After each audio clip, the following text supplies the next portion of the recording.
오늘 주신 하나님의 말씀은 창세기 44장 18절부터 34절까지 말씀입니다. 제가 32절, 33절 읽도록 하겠습니다.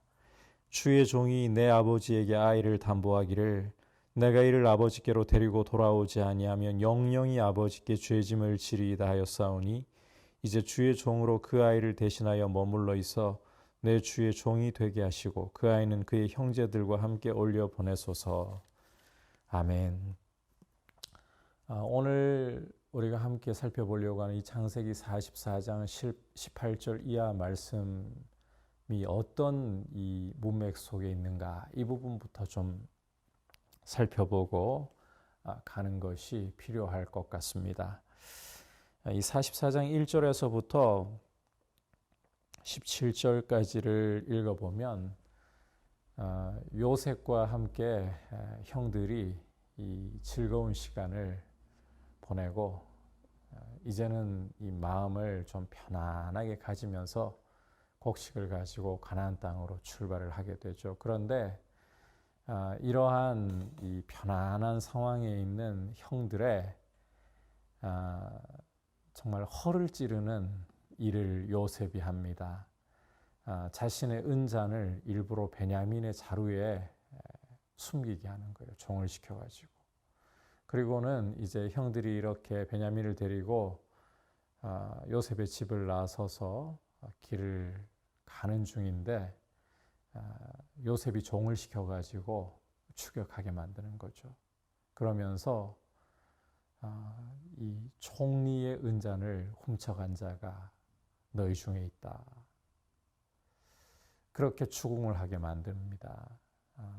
요셉의 형들로서는 굉장히 억울했을 거예요. 왜냐하면 실제로 훔치지 않았으니까. 그래서 자신들의 이 결백함을 주장하고 증명하기 위해서 우리의 짐을 다 뒤져보십시오. 만일 누구에게서든지 그 은잔이 발견된다면 그 사람은 죽을 것입니다. 그러니까 이 요셉의 종이 이 부분을 좀 정정을 하죠.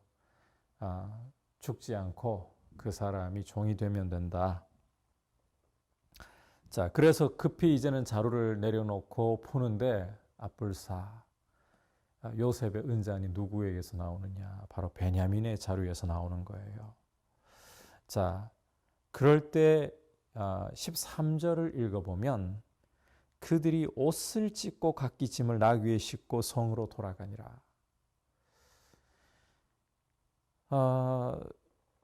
분명히 요셉의 종은 이 은잔이 발견되는 그 사람만 종이 되고 나머지는 죄가 없다 그랬어요. 하지만 형들의 모습을 보면 옷을 찢고 베냐민과 함께 성으로 돌아갔다. 베냐민을 버려두지 않습니다. 이 부분에서 보면 과거와 달라졌어요. 과거 요셉의 때에는 이 형들이 요셉이 밉다고 노예로 팔아버리는, 동생이 어찌되든 그냥 자신들이 이 돈을 받고 이익을 추구하면서 동생을 팔아버리는 모습을 보였습니다. 그런데 이제는 이 베냐민을, 동생을 버려두지 않아요. 그리고는 이제 이 요셉 앞에 섰을 때 요셉이 한 번 더 기회를 줍니다. 달콤한 제안을 합니다. 17절에 보면 잔이 그 손에서 발견된 자만 내 종이 되고 너희는 평안히 너희 아버지께 도로 올라갈 것이라. 굉장히 형들에게는 구미가 당길 수 있는, 왜냐하면 자신들은 안전하게 돌아갈 수 있는 기회가 되니까요. 요셉이 이렇게까지 시험을 해보는 것이죠. 과연 형들이 달라졌을까? 자신을 팔던 그런 무책임한 모습에서 돌이켰을까? 그때에 이제 이 유다의 모습이 아주 인상적인데 요셉 앞으로 가까이 나와서 간곡히 호소하는데 두 가지를 핵심적으로 이야기합니다. 이 아이와 아버지의 생명이 맞물려 있어서 이 아이를 데리고 아버지께로 올라가지 않는다면 아버지는 슬픔 중에서 스올로, 죽음으로 내려가게 될 겁니다. 이 아이를 데려올 때도 아버지는 이 아이에게 재해가 미칠까? 그러면 내가 슬퍼하며 수월로 내려가리라고 말씀하셨는데 이 아이 못 데려간다면 아버지는 틀림없이 수월로 슬픔 중에 내려가게 되고 말 것입니다. 두 번째는 따라서 유다, 내가 이 아이를 담보하기로 했습니다. 이 아이를 대신해서 담보가 되기로 했습니다. 이 아이를 아버지께 데려가지 않는다면 내가 영영이 그 죄를 지겠다고 말씀드렸습니다. 따라서 나를 종으로 삼으시고 이 아이는 형제들과 함께 아버지에게로 올려 보내어 주십시오. 이게 오늘 말씀에서 이 유다의 간구의 핵심이에요. 유다는 아버지의 안위를 걱정하면서 동시에 동생을 책임지려고 하는 거예요. 과거 요셉 때와는 완전히 달라진 모습이죠.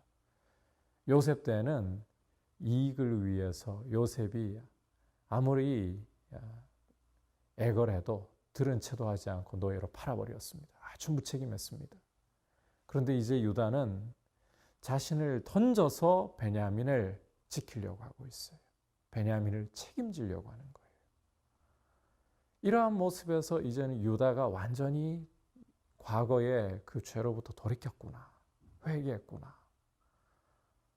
그리고 중요한 것은 이렇게 동생을 위해서 자신을 던지면서 책임지려고 하는 이런 모습이 성도의 진실함이고 성도의 정직함이고 성도의 확실함이라는 겁니다. 잘못이 아예 없어서 진실하고 정직하고 확실한 게 아닙니다. 비록 이전에는 동생을 책임지지 않고 이익을 위해 팔아먹는 그런 파렴치한 죄를 저질렀다 할지라도 그러한 죄에서 돌이켜서 철저하게 돌이켜서 이제는 책임지려고 하는, 자기를 던져서라도 책임지려고 하는 이러한 모습이 바로 회개의 열매 아닙니까? 이런 정말 자신의 모습을 돌이키는 이 모습, 그리고 하나님의 말씀 앞에 진실하게 서려고, 책임 있게 서려고 하는 이 모습이 바로 성도의 진실함, 성도의 정직함, 성도의 확실함이라는 것입니다. 이러한 모습이 성도에게 참 중요합니다. 이러한 모습이 하나님의 백성다운 모습입니다. 제가 이전에 이 가정예배 말씀을 나누면서 그런 설명을 드렸습니다. 정직함이라는 것은, 진실함이라는 것은 그저 사실만을 나열하는 것이 아니라고. 물론 사실을 이야기하는 것이 일반적으로 옳은 일이죠. 하지만 사실만을 이야기하는 것은 자칫 잔인함이 될 때도 있습니다. 상대를 배려하지 않는 이 사실을 그냥 나열하는 행위는 잔인함이 될 때도 있습니다. 오히려 이 상대를 배려하고 책임을 지려고 하는 모습, 이게 진짜 정직함이고 진실함이고 하나님 백성이 가져야 할 아주 중요한 하나님 백성다운 모습이라는 거예요. 이러한 모습으로 우리가 자라나기를 힘쓰고 어제의 우리의 모습을 연연하면서 거기에 묶여 있지 말고 오히려 우리 자신을 날마다 거룩한 하나님의 말씀 앞에서 돌아보면서 회개하고 이 말씀 앞에 책임 있게 서려고 하는 그런 모습으로, 말씀에 순종하려고 하는 그런 모습으로 서서 진실하고 정직한 확실한 하나님의 백성의 모습으로 우리 자신을 드릴 수 있기를 주님의 이름으로 축복합니다. 이제 말씀을 생각하면서 함께 기도하기를 원합니다.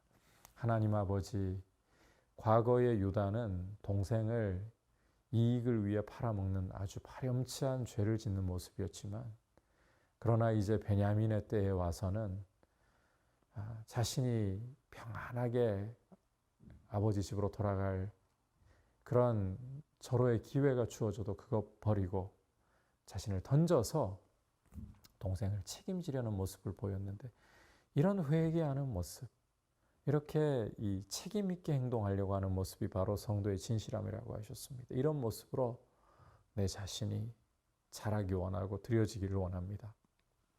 그리고 우리 한국교회가 이런 모습으로 정말 세상 앞에서도 책임 있는 하나님 백성의 모습으로 설 수 있게 주옵소서. 그리고 이 코로나 상황이 하루속히 이 잠잠게 되고 진정될 수 있도록 은혜를 주옵시고 주의 긍휼로 이 상황을 돌보시옵소서. 같이 기도하겠습니다.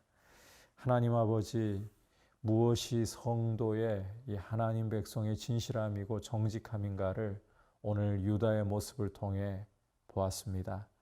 아버지, 그저 사실을 이야기하고 사실을 나열하는 것이 정직함이 아니라, 이전에 아무리 연약하고 더러운 죄 가운데 있었던 모습일지라도 돌이켜 철저히 회개하고 하나님 말씀 앞에 책임 있게 서려고 하는 모습이 바로 진실함이고 정직함이고 확실함이라는 것 보았습니다. 우리의 연약함을 주님 앞에 아뢰며 우리의 연약함을 주님 앞에 올려드리며 말씀 앞에 책임 있게 서려고 하는 진실하고 정직하고 확실한 모습으로 우리가 자라가게 하여 주시고 주의 백성다운 모습으로 서 있게 하여 주옵소서. 아버지, 코로나 상황을 진정시켜 주시고 잠잠케 하시고 주님, 특히 교회가 이 상황 가운데에서 방역에 앞장설 수 있도록 도와주셔서 주님, 교회가 다시 한번 주의 긍휼 가운데 세상에게 거룩한 영향을 끼칠 수 있도록 서 있게 하여 주옵소서. 예수님의 이름으로 기도드립니다. 아멘.